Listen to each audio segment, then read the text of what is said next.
Well, thank you, Johnny. Roger, I just got made chairman of your board. Did you hear that, of TIAA? I'm chairman of Gallup and of this, not of Roger's board. Hey, you guys, a lot of you students, when we talk, you say that you want to get to Wall Street. You know, if you were to manage a big asset fund, $100 million would be a lot. That's a lot. That's a good one. 500 million's even bigger.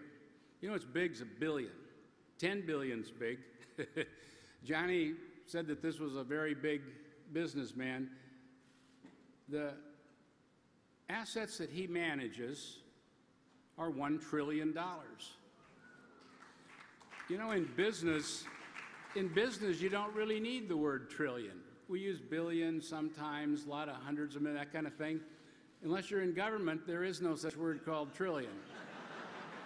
Not sure here.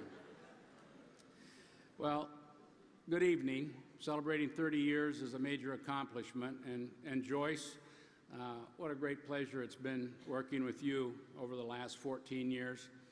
If anyone knows how to steer the country, Joyce, in the direction of economic success, I think it's this next honoree.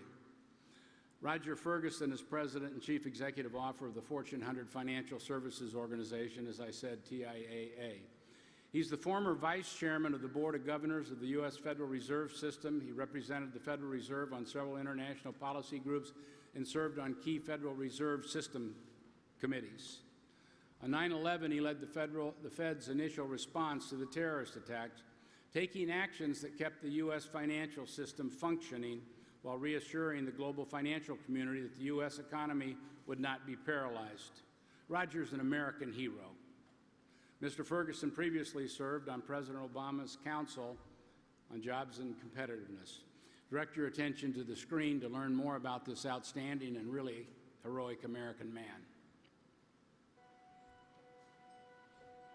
Well, the biggest thing that contributed to my success, frankly, was education. I started out in the public school system here in Washington, D.C. We were not wealthy by any stretch of the imagination. And I know my parents sacrificed to help me get to where I got to. I had some great teachers, particularly some in math, in particular, that really encouraged me down that path. And then, continuing that to get both an undergraduate degree, a law degree, and eventually a PhD in economics, all at Harvard. So my career was really driven by the value of education.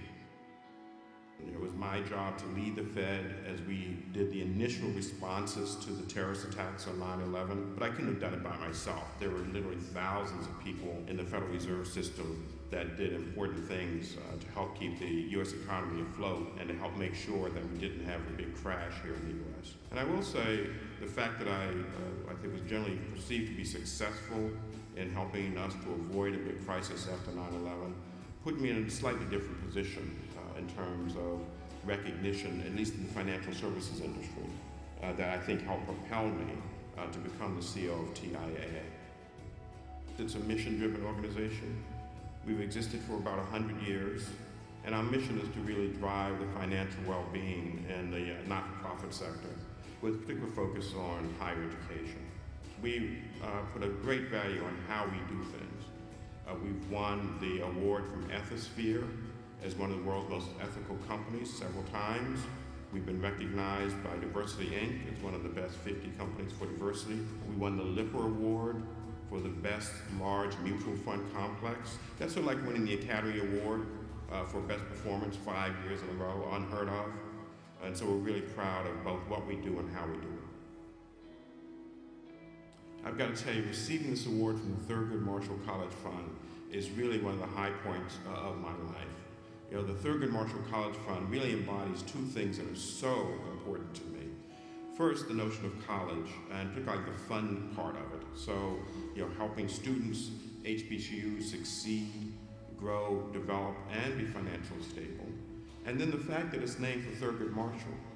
I describe myself as one of the great beneficiaries of school desegregation, and the fact that Thurgood Marshall was a brave leader, an intellectual force, leveraging the power of the law in order to make things better for millions of Americans, and I'm absolutely one of those people. So I'm very excited to receive this award.